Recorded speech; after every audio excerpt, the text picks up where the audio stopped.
à pied à partir du nord-ouest de la France, en Picardie maritime. Ah bah, je suis du nord, c'est pas loin, ouais. Et donc je suis descendu en suivant les fleuves et les canaux, en me nourrissant en fait des plantes sauvages comestibles, des noix, des noisettes, parfois un peu de poisson des pêcheurs, et puis en fait pour descendre jusqu'à 7. Entre autres pour la fête à Brassens qui tombait en fait juste en fait à ce moment-là, quoi. Entre autres pour des circonstances diverses et variées, mais en fait qui m'ont toutes porté bonheur. Pour te régaler à manger des tiels. Pour te régaler pour les tiels à la fin. Ouais, bah oui, bah là franchement je me régale, mais je me régale en fait en culture. Hein. J'ai rencontré une des co-organisatrices du festival grâce en fait à page Facebook, au lien en fait que j'ai fait comme ça. Hier j'ai passé la journée en fait avec quelqu'un qui m'a fait découvrir en fait l'arrière-pays en fait par ici. On a passé la nuit à écouter la musique locale, l'Occitanie, c'était vraiment magique, quoi. J'adore mon arrivée. Donc tu manges tout ce que tu trouves Non, pas tout. Non, pas tout parce il y a des trucs que je mange pas, ouais. Je veux dire, tu te nourris. En fait, je suis capable, en fait, pendant de long terme, en fait, de faire une totale autonomie alimentaire.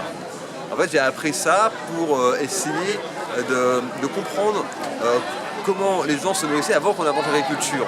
Parce que vu que l'agriculture en fait détruit les écosystèmes, beaucoup l'agriculture détruit les écosystèmes, je me suis dit il faut trouver une solution.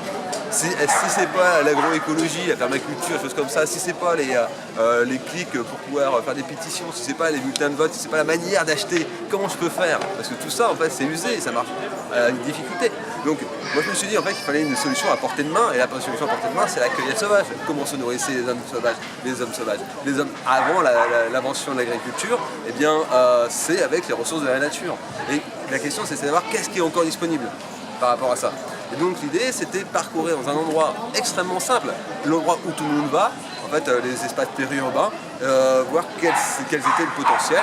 Et pour savoir quel est le potentiel, il fallait que je fasse des migrations. Une migration, en fait, c'est un déplacement saisonnier qui permet d'échapper à l'hiver, quitter le gel pour aller vers les endroits en fait, hors gel, où il y a toujours une nourriture abondante. Et donc voilà, l'idée c'est de faire des migrations qui traversent en fait, des grands territoires. Donc là, 2 mois et demi de voyage.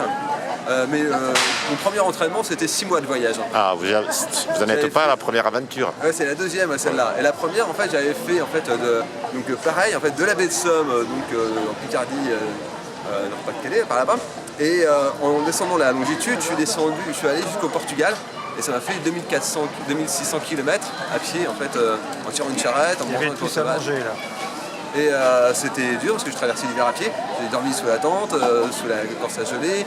J'ai fait des tempêtes de pluie en tirant ma charrette. Il fallait me tuer certainement plein de fois, mais en fait tout va bien parce qu'on s'adapte. L'adaptation c'est la clé. Et nourriture avec cuisson ou sans cuisson? Alors au début, la réflexion c'était d'abord sans cuisson. Mais en fait, j'ai compris un truc, c'est que la cuisson, ça permet en fait de rendre les aliments plus rapidement digestibles. Du coup, ça permet d'en consommer plus de calories. Et ainsi, en fait, ça permet en fait, de pouvoir, si on n'a pas de céréales, si on n'a pas de noix, noisettes, choses comme ça, si on cuit, on augmente la quantité de calories de la nourriture, parce qu'on peut en mettre plus, vu que c'est plus digeste, on peut en mettre plus, du coup, en fait, on a moins besoin de manger dans la journée, parce qu'en fait, on a déjà tout prédigéré par le feu. Donc, du coup, le cru pour le midi et le cuit pour le soir.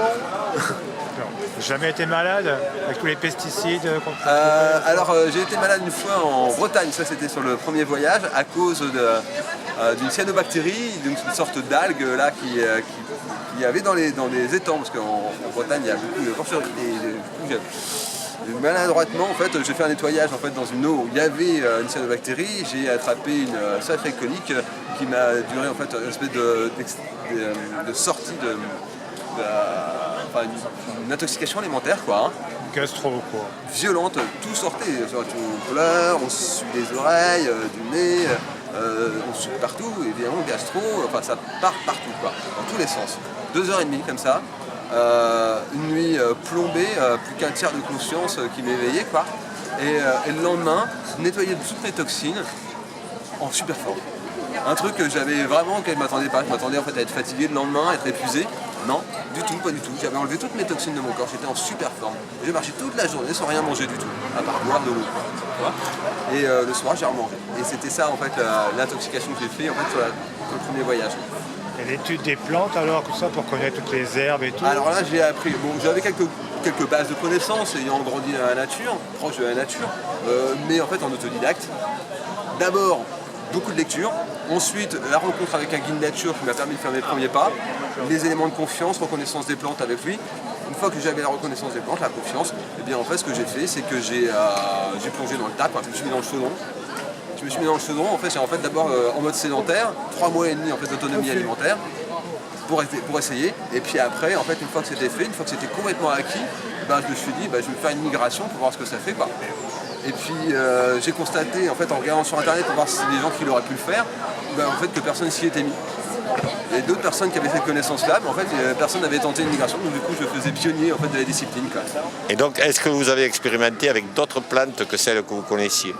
En fait, la plupart, je les connais. Mais j'ai découvert une plante sur le voyage. La salsepareille. Oui. Et donc délicieuse, quoi. Et j'ai eu de la chance parce qu'en fait, j'ai découvert, en fait, il y avait des gens qui m'invitaient, et une des personnes qui m'invitait, c'était un cuisinier, un chef cuistot. Et j'ai découvert la salsepareille avec lui. Coup de peau, hein, c'est lui qui a été la sentir. Et du coup, on a regardé ensemble ce que c'était, on a reconnu la plante et il nous a fait un magnifique dessert avec, c'était super. Voilà. Et là d'ailleurs, dans la poche, là, dans mon sac, j'ai un petit peu de salsepareille dans une bouteille. Là, il y a des fleurs de salsepareille à l'intérieur. Et en fait, je mets de l'eau de source. Hein, ça, c'est de l'eau de source que j'ai chopée dans les RFPI par ici. Et puis j'ai mis des fleurs de salsepareille à l'intérieur pour libérer en fait les nectars. Et ainsi, en fait, ça donne en fait un goût de nectar de salsepareille dans la bouteille, à l'eau que j'ai là-dedans. Très bien. Et donc vous savez que dans les garrigues de la région, il y a énormément de plantes qui ont des vertus... J'ai vu en effet, j'ai ramassé pas mal de romarin et de thym. J'ai vu un peu de lavande aussi, ouais, des choses comme ça, très aromatiques, quoi. Beaucoup d'aromatiques. Là, on était sur les hauteurs hein, quand je me suis baladé hier. Donc vous comptez y retourner, vous restez quelque temps ici ou... Là, je reste jusqu'à mardi, puis après, je pars voir des amis, et après, dans 2 semaines, je fais à nouveau repartir en Picardie-Maritime pour reprendre le job, tout ça, quoi. Faut bien bosser. Parti de 3 mois sans travailler, faut que je bouline un peu pour remettre les choses à pied. D'accord, merci beaucoup.